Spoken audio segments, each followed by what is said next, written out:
It began with a hum in the skies, faint but growing louder, an unrelenting crescendo that soon drowned out the sounds of daily life. Cities paused, people looked upward, and then the world turned to fire. The Zethar Collective descended upon Earth without warning or reason. In seconds, the skyline of New York shattered into ash, London's streets were ripped apart by plasma bursts, and Tokyo's vibrant sprawl was obliterated in an instant. Millions vanished before anyone could process the magnitude of the horror. No declarations of war, no ultimatums, just annihilation. From their ships in orbit, the Zethar watched with cold detachment. To them, it was efficient. Humanity was insignificant, its history and achievements reduced to inconsequential footnotes. A single intercepted transmission captured their disdain, another primitive species. Another insignificant world. Their cries are beneath us. But on the ground, the story was different. Beneath the smoldering rubble and rising plumes of smoke, a defiant heartbeat still echoed. Humanity was reeling, yes, but not broken. In underground bunkers and hastily organized command centers, survivors scrambled to make sense of the attack. Governments issued fragmented orders, while scientists and military leaders analyzed the invaders' technology with desperate urgency. The air carried the acrid scent of burning cities, but also the faint stirrings of determination. Broadcasts flickered across the globe, shaky but resolute. Voices called for unity, for resistance, for survival. There was fear, yes, but fear turned into something else. Humanity had been here before, hadn't it? Faced with the impossible, pushed to the brink, they had always found a way. Wars, pandemics, disasters, none had ended them. Each trial had tempered them, carved resilience into their very DNA. Even as they mourned their dead, there was a rising undercurrent of fury. The Zethar had made a mistake. They thought humanity was fragile, that their destruction would be swift and uncontested. But the Collective had underestimated a simple truth: humans don't crumble under pressure. They rise. Somewhere deep beneath the Earth, in an undisclosed location, a group of engineers and scientists examined the first fragments of Zethar tech recovered from the bombardment. One of them, voice sharp with determination, muttered, "We'll see how superior they really are." Elsewhere, soldiers who had lost everything were sharpening their blades, metaphorical and literal. "Adorable," one said, looking at the sky where the alien ships lingered. "They think this is over." And so, amid the smoke and the fire, a quiet resolve began to build. The Zethar had made their opening move, but the game was far from finished. They bombed us. They laughed at our pain. They thought we'd fall to our knees, trembling. How adorable! In the wake of devastation, humanity moved with a precision and unity the Zethar could never have anticipated. What they failed to understand was that Earth had long prepared for the possibility of annihilation, not from the stars, but from itself. Centuries of conflict, cold wars, and existential threats had driven humanity to stockpile innovations, weaponry, and strategies that were now dusted off and brought to bear. The Black Vault Project was no myth. It had existed in whispers, a contingency plan for an extinction-level event. Hidden deep within the Earth's crust were technologies and systems the public never knew existed. Advanced electromagnetic railguns, cloaked orbital platforms, and unmanned drones designed to operate in the harshest conditions. These were the tools of humanity's defiance. The first move came from a coalition of scientists who turned the wreckage of Zethar drones into opportunity. Engineers worked around the clock, deciphering alien alloys and power cores.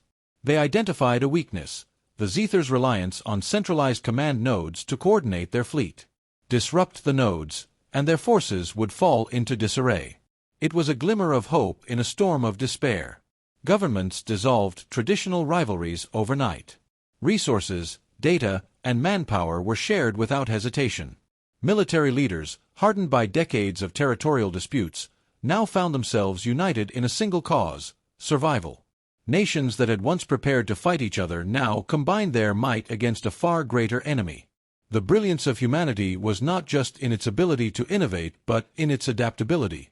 While the Zethar relied on cold efficiency and superior technology, humanity thrived in chaos. Every scrap of alien metal, every shard of data, was repurposed into weapons and defenses. Factories burned the midnight oil, churning out equipment at an unprecedented pace. Civilians volunteered en masse, becoming mechanics, code breakers, and pilots in a matter of weeks. It wasn't just the soldiers on the front lines. Farmers retooled their equipment to transport supplies, miners redirected resources to forge critical components, and hackers worked in the shadows, probing the Zethar systems for vulnerabilities. Every person, no matter their role, became a part of the resistance. As the fleet prepared to launch humanity's first counteroffensive, a single message was sent to the Zethar ships in orbit. It was brief, calculated, and delivered in their own language. You see us as insects. You think we're weak. Watch what happens when you step on the hive. The Zethar received the message with what could only be described as indifference. To them, this was nothing more than a brief delay in their campaign. A minor annoyance. But humanity didn't need their approval. They needed only time, and now they had it. The weapons were ready, the fleet was armed, and the plans were drawn. Humanity had suffered the first blow, but they would not take a second lying down. The Zethar would learn, as all bullies eventually do, that their victims were capable of more than just survival. They were capable of vengeance. The fleet rose from Earth's shadow like a predator stalking its prey. Humanity's warships, cobbled together from desperation and brilliance, were a patchwork of ingenuity. The Zethar expected chaos, panic, and disorder. What they faced instead was precision. The first volley struck the Zethar fleet before they even registered the attack. Stealth drones, undetectable by their sensors, detonated inside key control nodes, disrupting their seamless coordination. What had been an impenetrable wall of firepower was now riddled with cracks. Earth's forces moved swiftly, exploiting every weakness. Smaller strike teams darted between massive Zethar ships, targeting weak points with pinpoint accuracy. A destroyer, manned by barely trained volunteers, used its own damaged hull as a battering ram, tearing through an alien cruiser. Humanity's fleet wasn't just fighting, they were dismantling the Zethar piece by piece. But the Zethar weren't idle. Their response came quickly, their ships reorganizing and adapting to the chaos. Plasma lances carved through human vessels, and explosions lit the void. Each loss was devastating, but each death fueled the fury of those who remained. For every ship humanity lost, 2 Zethar vessels followed. In the midst of the battle, human ingenuity shone brightest. EMP bursts, designed by reverse engineering Zethar tech, disrupted their shielding systems. With every pulse, another alien ship fell vulnerable to concentrated fire. A human pilot, voice steady despite the chaos, called out, "Focus fire on the cracks. Break them apart." The Zethar, for all their superiority, were unprepared for such defiance. For every move they made, humanity countered with tactics born from centuries of asymmetric warfare. Zethar captains found themselves overwhelmed, their systems failing, their fleets crumbling. Aboard one of the largest Zethar motherships, confusion turned to fear. They hadn't anticipated resistance like this. To them, humanity had been an inferior species, incapable of mounting a credible defense. Now, they were witnessing something they couldn't comprehend, a species that fought not out of obligation, but out of sheer will. Sacrifice became humanity's greatest weapon. Pilots disabled their ejectors, driving their ships straight into enemy hulls. Engineers on the ground overloaded reactors, turning satellites into improvised bombs. A single, haunting message crackled across human comms: for Earth. For the fallen. In the heart of the battle, humanity unveiled its final gambit, a weapon constructed from Zethar technology, designed to disrupt their entire fleet. A concentrated energy pulse, emitted from a repurposed space station, spread like wildfire. Zethar ships powered down, their systems rendered useless. One by one, their vessels became little more than floating debris. The battle wasn't won without cost. Earth's fleet was battered, its survivors bloodied and exhausted. But as the last Zethar ship drifted lifelessly through the void, a single truth became clear: humanity had done the impossible. The Zethar had come to conquer. They left defeated, their arrogance shattered. Humanity had proven that survival wasn't their only instinct. They fought, they endured, and they rose. The wreckage of the Zethar fleet hung in orbit, silent and motionless, a testament to the battle that had reshaped the stars. Earth was scarred, its surface marred by devastation, but life remained. Humanity stood battered but unbowed. In the hours following the battle, survivors emerged from underground shelters, their eyes meeting skies no longer dominated by alien ships. Cities lay in ruin, Yet the sight of Earth still spinning beneath the sun gave them hope. Amid the ashes of destruction, the resolve to rebuild burned brighter than ever. In a command center buried deep below the surface, humanity's leaders crafted a message to the Zethar homeworld. It wasn't a declaration of war, nor was it an olive branch. It was something in between, a warning and a statement of fact. The message, broadcast on every frequency the Zethar could intercept, was simple and deliberate. You came to destroy us. You thought us weak, insignificant. You see now how wrong you were. You bombed our cities, slaughtered our people, and laughed as you did it. But humanity doesn't break. We rise. We adapt. We fight. If you come again, you will find no surrender, no mercy. You will find the same fire that burned your fleet today.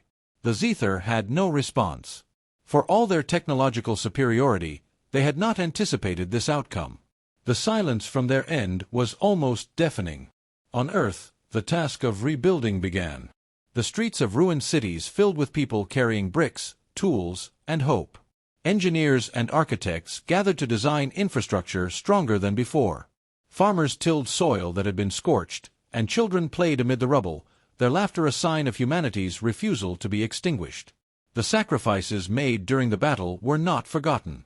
Memorials rose in every corner of the globe, honoring the soldiers, scientists, and civilians who had given everything to ensure humanity's survival. Names were etched into stone, their legacy a reminder that the strength of the human spirit lay not in individuals but in the collective will to endure. Humanity's scars ran deep, but they wore them with pride. Each wound, each loss, was a mark of survival, a story that would be told for generations. In the hearts of those who remained, there was no room for despair, only determination. The narrator's voice echoed across the remnants of Earth, speaking not just for the survivors but for the essence of what it meant to be human.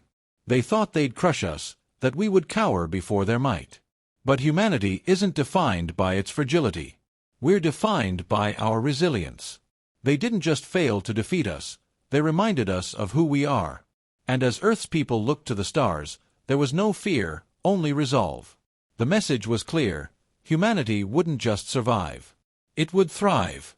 Whatever challenges lay ahead, they would face them as they always had, together, unyielding and unafraid.